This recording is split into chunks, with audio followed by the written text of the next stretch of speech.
Om Gam Ganapatye Namaha. Kaliyugada Kalpataru, the fifth delight. Shri Raghavendra Gurusarvabhouma. Chapter 12. Shelter for Scholars.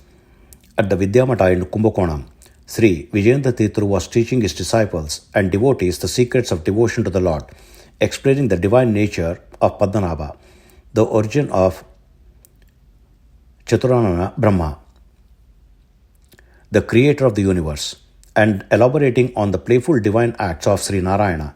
At the same time, Kanakaracharacharya, accompanied by his son Timmanna and a few scholars, arrived and prostrated before the Guru.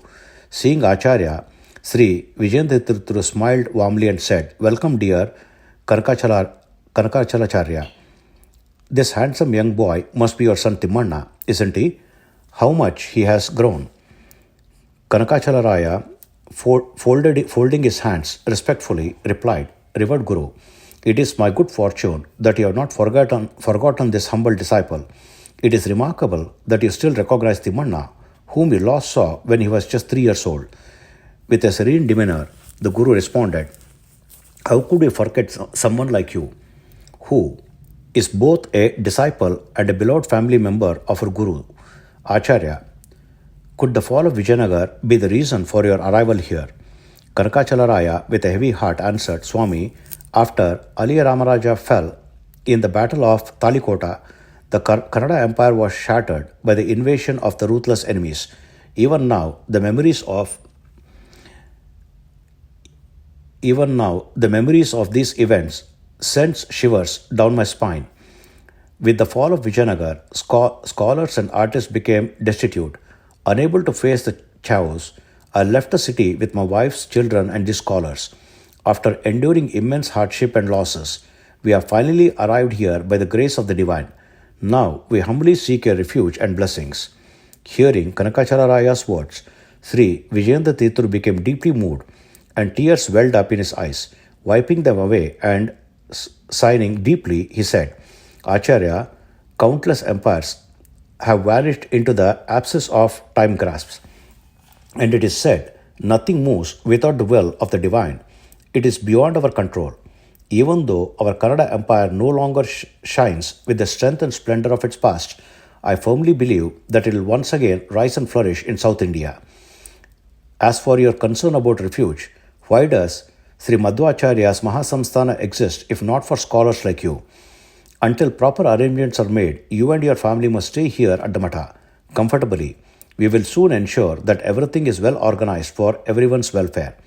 Overjoyed by this assurance, Kanakacharya and his companions expressed this great gratitude, saying, "Your gracious words have blessed us, Swami. We are forever indebted to you." Turning to Kanakacharya with a smile, Vijayendra continued, "I hear that you have attained extraordinary mastery in veena playing. Wonderful. Today is the festival of Ananta Padmanabha. Let your veena performance accompany the worship ceremony. Have you also encouraged your son Timmanna to practice the veena?" Lowering his head modestly, Kanakacharya replied, "Swami, I am not worthy to perform veena in the presence of a great soul like you. Still, as per your command, I will humbly present whatever I have learnt.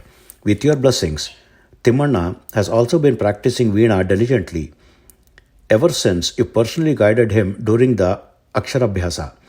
He has been progressing in poetry, literature, the Vedas, and the science of Nyaya and Vedanta. I request you to kindly instruct him further in these disciplines and guide his growth."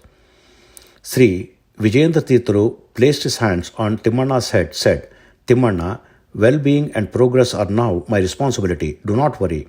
I will ensure his future. Are you happy now?" Overwhelmed with joy, Kanakacharya expressed his heartfelt gratitude. Following this, the Guru turned his attention to the worship ceremony. Sri Vijayendra Tirtharu immersed himself in the worship of Sri Moolarama and, as per tradition, also performed rituals of Sri Ananta Padmanabha Deva. In front of him, Kanakacharya and Timmanna began playing the veena. The hall resonated with divine melodies, and they performed exquisite compositions in ragas like Hamsadvani, Mohana, Kalyani, Dhanashri, and Ramapriya, enchanting everyone's presence. Afterwards, Youth Timmanna performed A detailed Bhairavi Raga, beginning with an elaborate Alampara.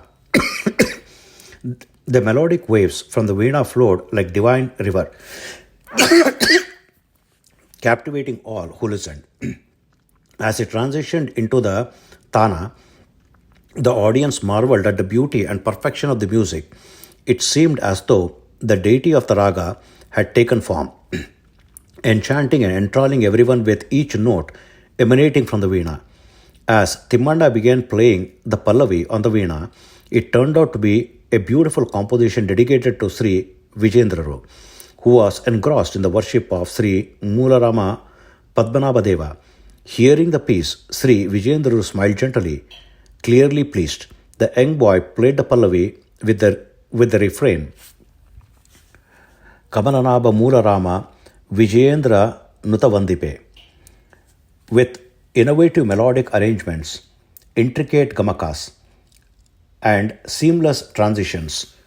Timmanna's veena playing filled atmosphere with the divine fragrance of music, bringing supreme joy to all present. After completing the Pallavi and concluding with Mangala, Timmanna ended his performance. The audience was astounded by the 14 or 15-year-old boy's extraordinary talent, which revealed even that of great scholars and musicians. Everyone applauded him enthusiastically. Sri Vijayendra, delighted, nodded in approval with a smile, expressing his joy. After completing the worship ceremony, the Guru distributed Tirtha Prasada and threads of blessings from Ananta Padmanabhadeva to everyone. Following lunch, the Guru called for Kanakalacharya and Timmanna. Bring the young boy closer. He gently patted his back and said, Child, your Veena performance was unparalleled. The goddess of learning has truly blessed you. From today, you are my disciple. May you live a long and prosperous life, my child. Hearing this, Kanakalacharya was overwhelmed with joy. Later that evening, Sri Vijayendraru arranged suitable positions and accommodation for the scholar who had accompanied Kanakalacharya, ensuring they could lead a peaceful life dedicated to learning. The scholars expressed their gratitudes and prostrated before the Guru. Addressing Kanakalacharya, the Guru said, Acharya, at the request of your disciple and devotees in Kavindra Patana, we plan to establish Samstha Vidyapita, that is academic institution there. The people of the region need guidance in studies ranging from basic education to advanced scriptures. We believe you are the right person for this responsibility. Arrangements from the Vidyapita will be made by our officials and the local villagers. You must reside there with your wife and dedicate yourself to the work of spreading knowledge. Timmanna will stay here with us. I will personally take responsibility for his education and ensure the development on the auspicious day of Ashwina Shukla Vijayadashmi, which is also Sri Madhvacharya's Jayanti. Begin your teaching at the Vidyapita. With this directive, a few days later, the Guru provided Kanakalacharya and his wife with Phalamantrakshita, that is blessing with sacred fruit and sacred rice, and other valuable items, blessing them before sending them to Kavindrapatana with the Mata officials. Initially, young Timmanna, separated from his parents for the first time, felt distressed and homesick.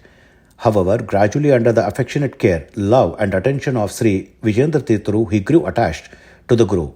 Devotedly serving the Guru, Timmanna immersed himself in the study of Nyaya, that is logic, Vedanta and other scriptures, becoming a recipient of Sri Vijayendra's boundless grace and blessing. In Kumbakonam, hundreds of scholars and artists regularly came to debate with Sri Vijayendra Tirtharu in various fields of knowledge and arts. However, they were invariably defeated by the Guru's unmatched wisdom and skill. Among these notable figures were Sri Appaya Dikshita, Sri Bhattoji Dikshita, and others, who held prominent positions in the Advaita scholarship. Despite the defeat, Sri Vijayendraru treated these scholars with great respect, honoring them and sending away content with generous gifts and rewards. Similarly, hundreds of artists who challenged the Guru in the 64 arts were also defeated, witnessing his unparalleled mastery. Young Timmanna, observing these events closely, developed immense devotion and reverence for Sri Vijayendra Tirtharu. He felt proud and blessed to be in the company of such a remarkable Guru, cherishing the opportunity to be a recipient of his love and guidance. Hari Om. Om Sri Krishnarpanamastu.